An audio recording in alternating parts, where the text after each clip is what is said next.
Assalamualaikum warahmatullahi wabarakatuh. Alhamdulillah pada kesempatan hari ini kita akan belajar terkait dengan nilai sentral, dispersi, Zweigkens, dan kurtosis. Jadi dalam aktivitas pengamatan, penelitian, atau observasi tidak jarang dijumpai data yang berhasil dihimpun tidak sama atau berbeda antara satu dengan yang lainnya. Dengan kata lain, distribusi data yang tersusun ada kemungkinan akan memperlihatkan karakteristik data yang relatif homogen atau heterogen. Homogen berarti sama antara karakteristik satu dengan yang lainnya, sedangkan heterogen kebalikannya. Salah satu tugas statistik adalah menentukan suatu angka di sekitar mana nilai-nilai dalam distribusi memusat. Jadi di mana nih datanya itu berkumpul, di mana nih penyebarannya, itu yang akan kita lihat. Dengan kata lain, salah satu tugas statistik adalah menentukan angka yang menjadi pusat suatu distribusi. Angka atau nilai yang menjadi pusat suatu distribusi selanjutnya disebut tendensi sentral atau kecenderungan tengah. Jadi, di mana titik yang paling banyak nilainya data itu berkumpul. Nah, itu namanya titik tengah atau tendensi sentral. Ada 3 jenis pengumpulan tendensi sentral yang sangat penting, yaitu mean, rata-rata, median, dan mode atau modus. Yang akan kita bahas satu-satu. Mean rata-rata berarti kita menghitung rata-rata oleh setiap nilai. Perlu diketahui di sini ada 2 kategori, nilai tunggal dan nilai berkelompok. Kalau nilai sederhana, rata-rata sederhana berarti nilai tunggal. Kalau tidak berkelompok namanya. Atau data tidak berkelompok.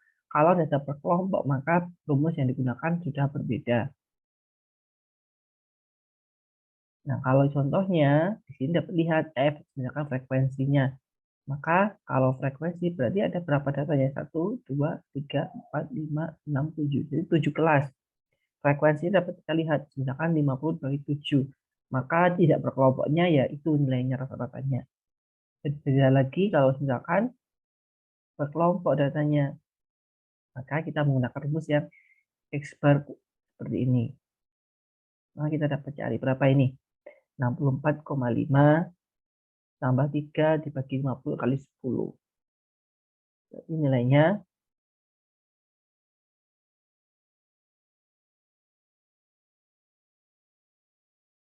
65,1. Yang kedua ada median. Median itu adalah nilai yang letaknya berada di tengah data, di mana data tersebut sudah diurutkan dari terkecil sampai terbesar atau sebaliknya. Nah, median ini yang pertama juga ada data tidak berkelompok. Ada yang berkelompok. Kalau tidak berkelompok itu maksudnya data tunggal. Kalau berkelompok berarti data distributif yang eh, interval. Kalau yang tidak berkelompok rumusnya median sama dengan N plus 1 dibagi 2. Kalau berkelompok berarti median sama dengan TK, nilai titik kelas, tambah FHT, frekuensi kumulatif, dibagi FKM, frekuensi pada kelas median, dikali CI. CI adalah interval kelasnya. Nah, kita masuk contoh. Maka kalau ini masuk data berkelompok karena interval. Kita cari mediannya dulu. Mediannya ketemu 12.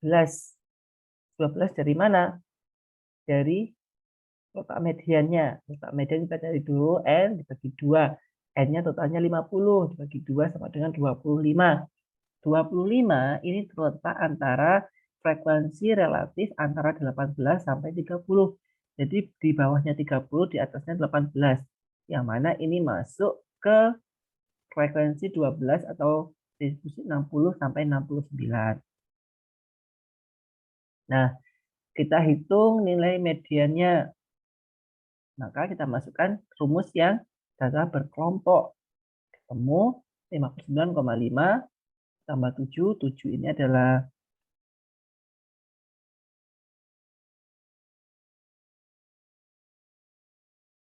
50 dibagi 2 dikurang 18 sama dengan 7. 50.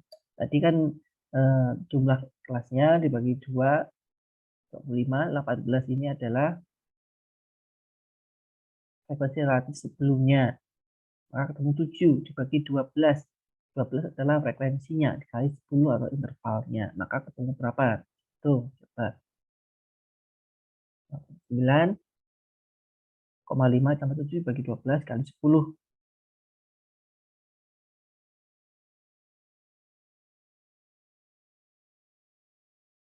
Ketemu 65,33.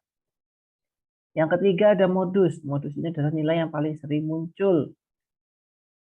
Sama juga ada data tidak berkelompok dan data berkelompok. Kalau modus berarti kalau tidak berkelompok, jenisnya ada nomodul, monomodul, dan bimodul. Kalau yang berkelompok, ini rumusnya modus sama dengan L plus D1 dibagi D1 plus D2 dikali C1. D1 berarti nanti frekuensi itu yang modus dikurangi frekuensi sebelumnya. Kalau D2 berarti frekuensi modus dikurangi frekuensi sebelumnya. Nah ini contohnya. Ini ketemu modusnya 12 karena nilai tengahnya. Dari 1, 2, 3, 4, 5, 6, 7, 7, 7, 7 interval, 7 kelas, maka yang tengah-tengahnya yang ini 60, 69, 12 tadi.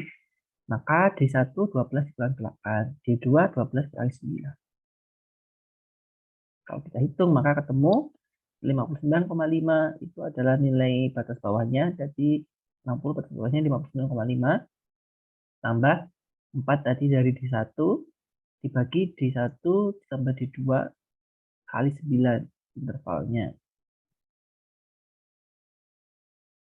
Intervalnya 10 ya. Ini bukan 9 tapi 10.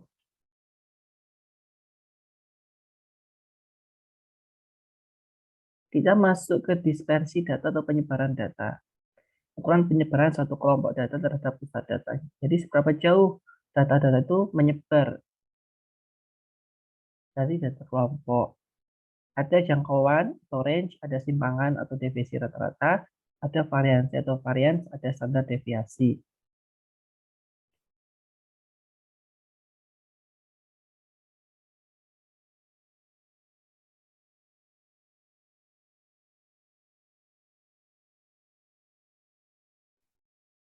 Mohon maaf sebelumnya, ini tadi yang C atau nilai intervalnya adalah 9 ya, bukan 10.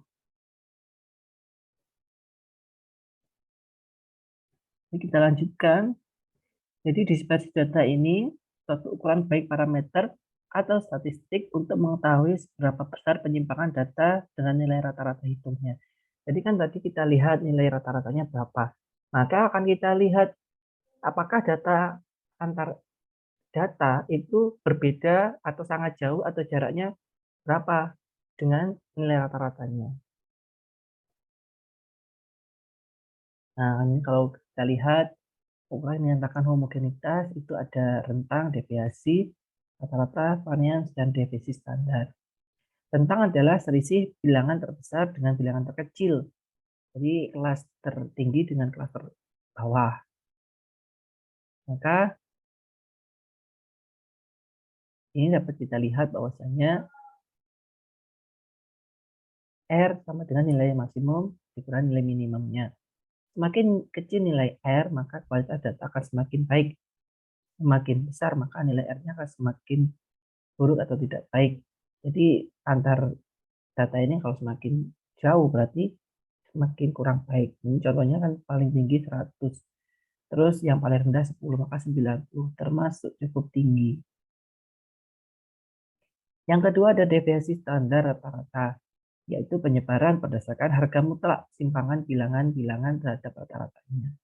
Ini kita menggunakan rumus DR sama dengan 250 dibagi 10. Jadi rata-ratanya kita cari dulu, misalkan ya, X-nya 100. Rata-ratanya berapa? 100 tambah 90 sampai 10 dibagi rata-ratanya berapa? 1, 2, 3, 10. Nanti bagi 10. Maka 150 dibagi 10 sama dengan 25. Atau kelompok B. Jadi kita dapat lihat semakin besar simpangan, maka semakin besar nilai deviasi rata-rata. Jadi semakin besar, semakin kurang baik. Ada deviasi atau simpangan rata-rata. Jumlah nilai mutlak dari selisih semua nilai dengan nilai rata-ratanya dibagi dengan banyaknya data. Ini contohnya menggunakan rumus data tidak berkelompok dengan data berkelompok. Yang tidak berkelompok tadi berarti ya tunggal, tidak interval. Kalau data berkelompok berarti interval. Ini contohnya. Jadi X-nya berapa, F-nya berapa, maka kita cari X kali F. Lanjutkan F kali X min X bar.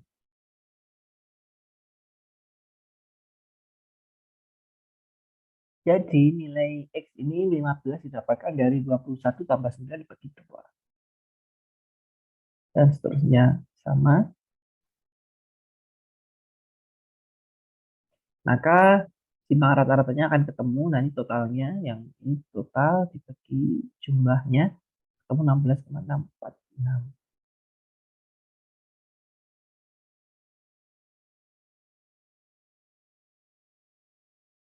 Kalau rata-ratanya ketemu tadi 65,92.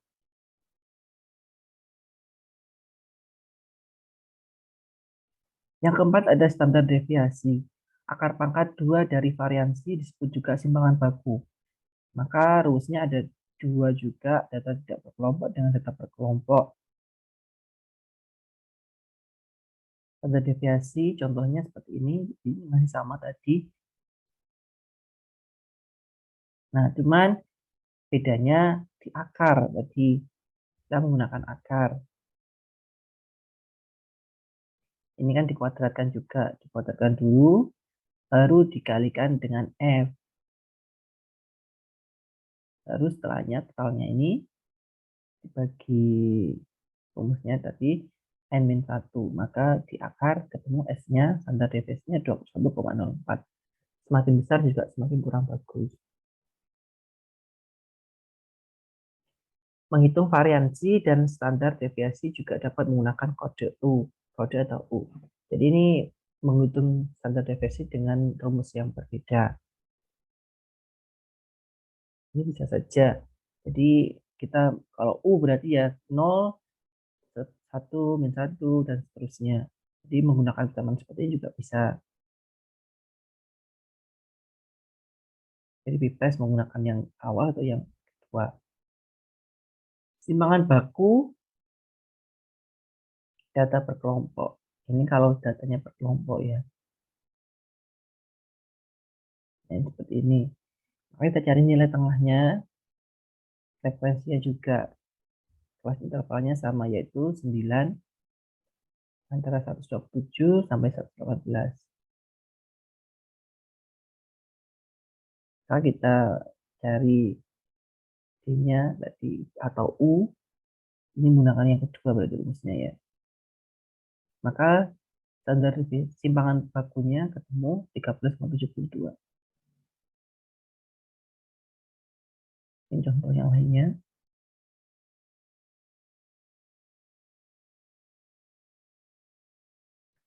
Selanjutnya ada varians dan deviasi standar.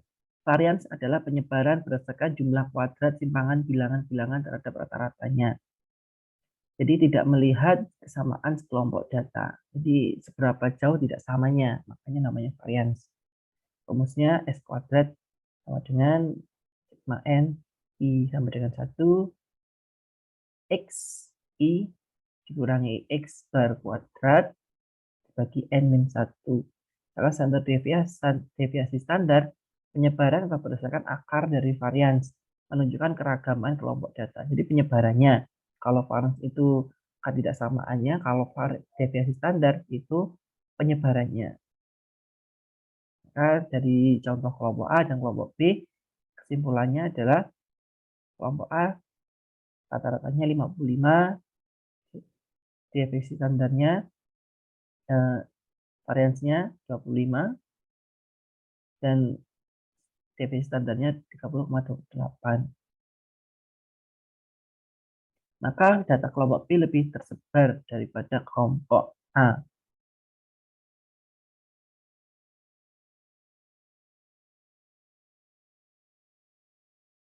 Karena nilai DR-nya atau variansnya lebih besar.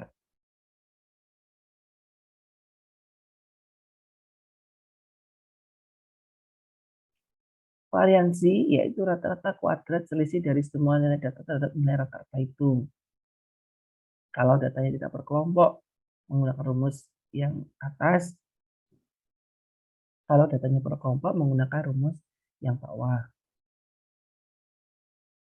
Selanjutnya, ada kuartil, desil, dan persentil. Kuartil adalah kelompok data yang sudah diurutkan membesar atau mengecil dibagi 4 bagian yang sama besar. Jadi kuartal atau kuartil, berarti pembaginya 4. Ada 3 jenis, yaitu kuartil pertama Q1, kuartil kedua, kuartil 3, dan kuartil atas. 3 jenis kuartilnya, 1, Q1, Q2, Q3. Untuk data tidak berkelompok, rumusnya berbeda dengan data yang berkelompok.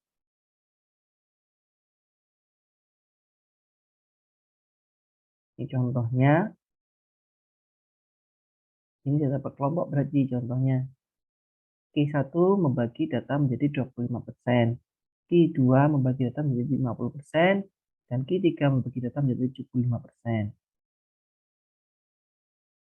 Sehingga Q1, kuartil 1 terletak antara 48 min 60.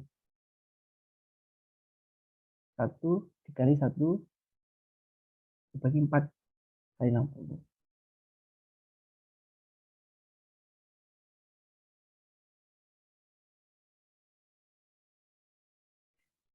Baik, untuk menghitung atau mencari Q1, Q2, dan Q3 kuartal 1 didapatkan dari 1 dikali 60 jumlahnya, frekuensi dibagi 4, 25.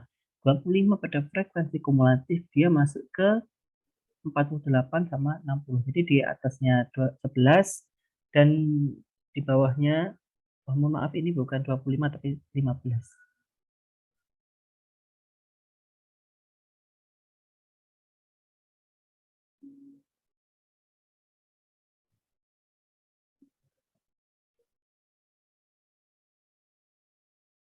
Jadi untuk kuartal 1 itu 15 dari frekuensi kumulatif itu di atas 11 dan di bawah 19. Maka dia masuk 48 sama 60 kelasnya. Kedua juga seperti itu, 30 frekuensi kumulatifnya, maka 30 itu masuk yang kelas 61 sampai 73 karena di atas 30, 19 dan di bawah 31. Lalu yang kuartal 3 itu 45, berarti dia masuk di kelas 74 sampai 86 karena di atas 31 dan di bawah 54. Maka kita masukkan rumus. Q1-nya ketemu 54, Q2-nya ketemu 72,42, Q3-nya ketemu 81,41. Selanjutnya ada desil. Desil ini kelompok data yang sudah diurutkan atau membesar atau mengecil dibagi 10 bagian yang sama besar. Jadi kalau kuartil dibagi 4, kalau desil dibagi 10. Ini contohnya untuk rumusnya. Untuk tidak berkelompok dan data berkelompok berbeda.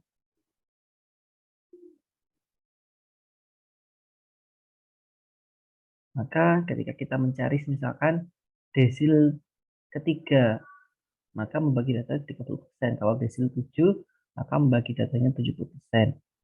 Sehingga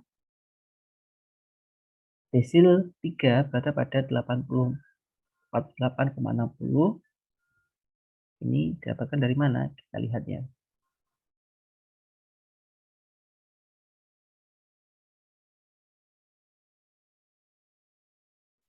Selanjutnya kita akan masuk ke persentil. Persentil ini yaitu kita akan mencari per 100-nya.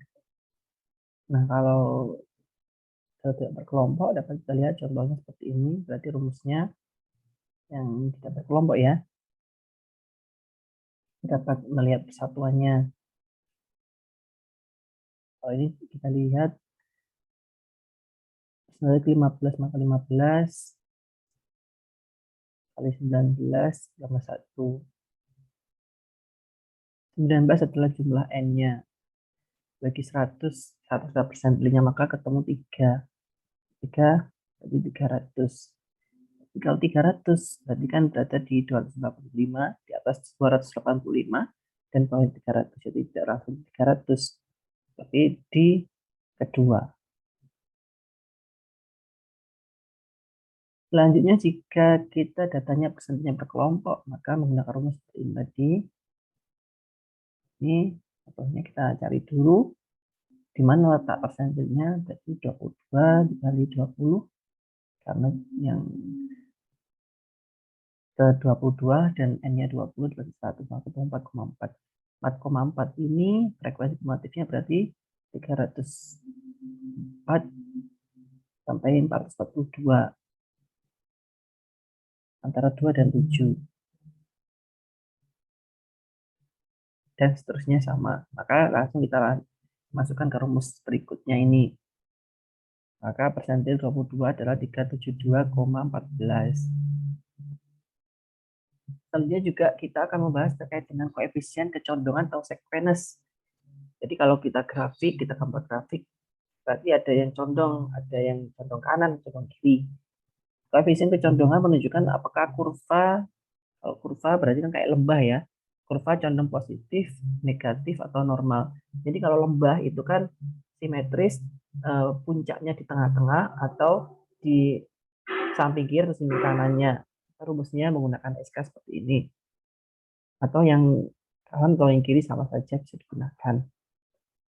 Untuk data titik kelompok, kan rumus tetap sama dan dikalikan dengan F-nya. I.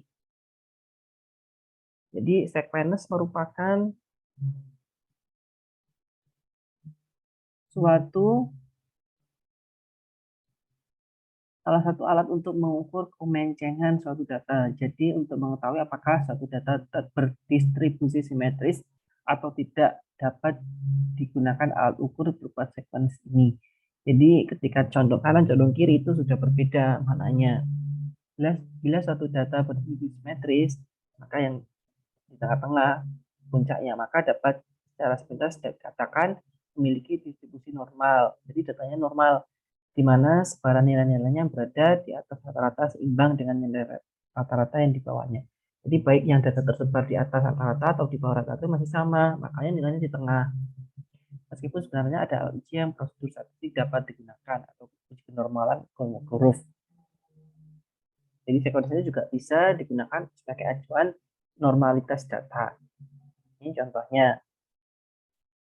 Jadi sekuensi data dapat dilihat kemencengannya menggunakan rumus. Maka rata-ratanya 44, medianya 349,5. Deviasinya ketemu min 0,1465. Dengan demikian kemencengan dari data tersebut sangat kecil, yaitu min 14,65%, jauh dari 0,5, sehingga dapat diabaikan. Kemencengan relatif atau kemencengan relatif juga digunakan sebagai salah satu alat untuk mengukur kemencengan suatu data. Jadi mencengannya berapa sih? Kemencengan apa ya? Puncak lebahnya itu berapa? Dapat diukur seperti ini. Maka ini dapat dilihat bahwasanya puncak standar deviasinya ketemu min 0,1798, di mana tingkat kemencengan kurang dari 0,5 berarti dapat diabaikan 20% kalau dalam kajian atau dalam ini metode ya. Berarti dapat dianggap mendekati 0. Kalau mendekati 0 berarti masih normal. Yang kedua ada kurtosis. Kurtosis ini merupakan alat untuk mengukur tingkat keruncingan data, apakah data tersebar secara merata, normal, atau mengelompok. Nah, kalau tadi untuk melihat normal, terus apakah data sebarannya di atas atau di bawahnya, data normal. Kalau yang ini tersebar merata atau mengelompok. pada kelas tertentu. Menentukan kurtosis dengan menggunakan rumus konstanta pangkat 4, di mana apabila kurang dari 3 maka distribusinya datar. Bila sama dengan 3 maka distribusi datarnya normal, dan bila lebih dari 3 maka distribusinya sangat runcing. Jadi keruncian itu dapat dilihat dari sini juga. Ini contohnya.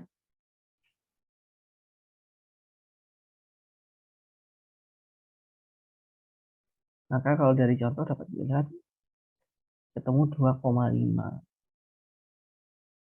Jadi kalau 2,5 berarti di bawah 3 condong negatif. Koefisien kecondongan sekuenus, jadi interpretasinya sama dengan 3 berarti normal, lebih dari 3 condong positif, dan kalau kurang dari 3 condong negatif. Ukuran kecondongan sekuenus berarti ukuran kecondongan kemencengan, maka kurva tidak simetris. Pada kurva distribusi frekuensi diketahui dari posisi modusnya, rata-rata dan media. Pendekatannya jika rata-ratanya sama dengan median, mediannya sama dengan modus, maka simetris. Nah, sebaliknya kalau rata-rata kurang dari median, kurang dari modus, maka menceng ke kiri. Kalau rata-rata lebih dari median, mediannya lebih dari modus, maka mencengnya ke kanan. Nah, kalau kita lihat, kalau simetris berarti rata sama, terdistribusi normal. Jadi tepat di tengah-tengah ini.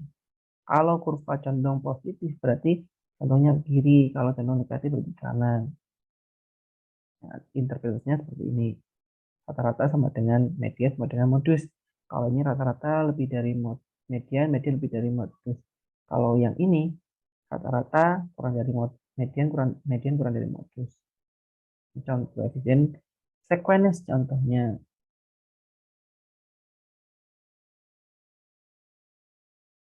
Ukuran keruncian kurtosis juga ketinggian kurvanya berapa. Ini dibagi menjadi 3, yaitu leptokurtis sangat runcing, ada mesokurtis keruncingan sedang, dan platykurtis kurva datar. Kita lihat di sini rumusnya tadi. Untuk mengukur kecondongannya berarti min 0,13 dari kedua nilai sekuenus di atas menunjukkan bahwa kurva negatif dikarenakan ada nilai yang sangat kecil sehingga menurunkan rata-rata hitungnya. Kalau ini cari kurtosisnya,